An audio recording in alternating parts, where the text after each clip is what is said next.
kebodohan terhadap ilmu agama, kebodohan terhadap ilmu syar'i, tidak mengenal Allah, tidak mengenal Rasulnya sallallahu alaihi wasallam, tidak tahu hukum-hukum Allah, tidak mengerti kehidupan akhirat. Inilah jemaah sekalian penghalang hidayah. Oleh karena itu di surat Al-A'raf ayat 138, orang-orang Bani Israel berkata kepada Musa alaihi salam, "Ij'al lana ilahan kama lahum alihah."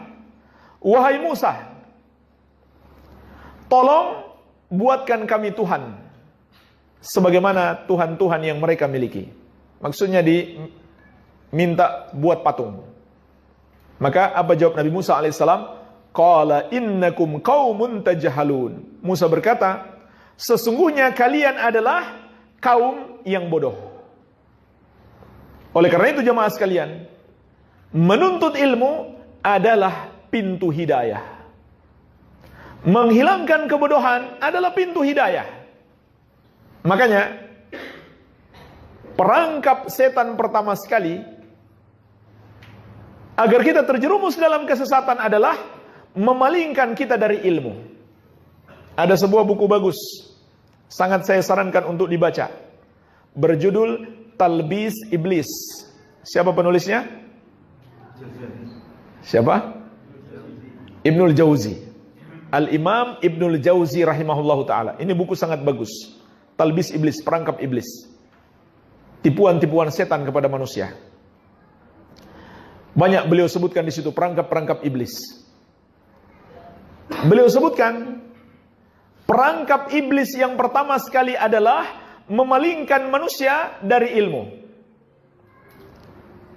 Sebagaimana kata beliau, "I'lam anna awwala talbis iblis 'alan nasi sadduhum 'anil ilm."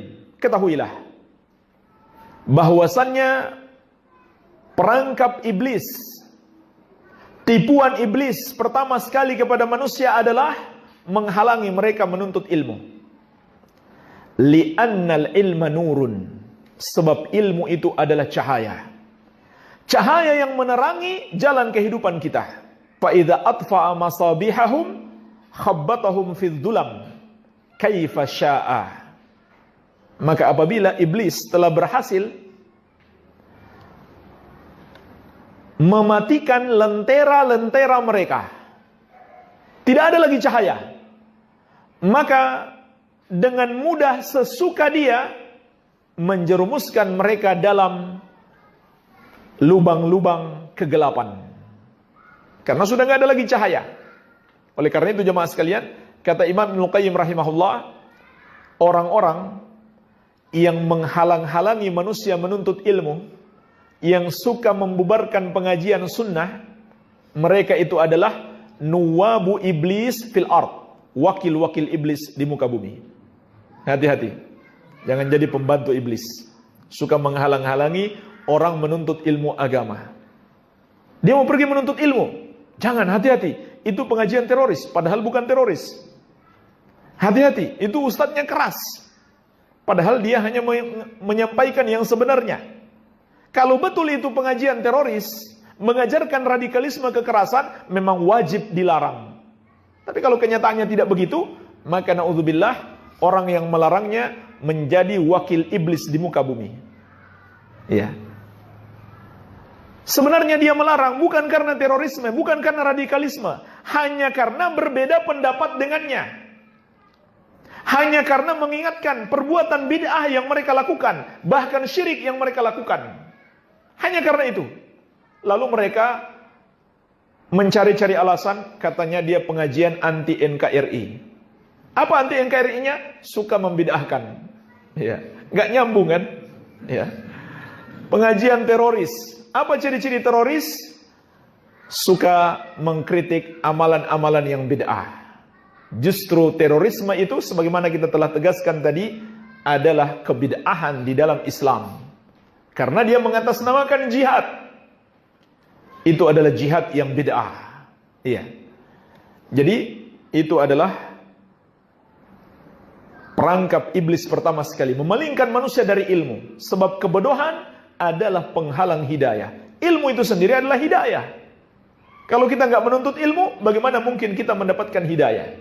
Oleh karena itu jemaah sekalian, seberapa banyak hidayah Allah berikan kepada kita juga sangat terkait erat dengan seberapa luas ilmu yang sudah kita pelajari. Maka bersemangatlah dalam menuntut ilmu. Rasulullah SAW juga telah menegaskan, "May yuridillahu bihi khairan yufaqihu fid din." Barang siapa yang Allah kehendaki kebaikan baginya, Allah akan pahamkan dia dengan agama. Begitu pula beliau bersabda, "Man salaka tariqan yaltamisu fihi ilman, sahalallahu lahu bihi tariqan ilal jannah." Barang siapa menempuh satu jalan untuk mempelajari ilmu agama, maka Allah akan mudahkan baginya jalan masuk surga. Karena ilmu itu jalan hidayah. Ketika dia menuntut ilmu, Allah mudahkan, Allah bentangkan baginya jalan menuju surga.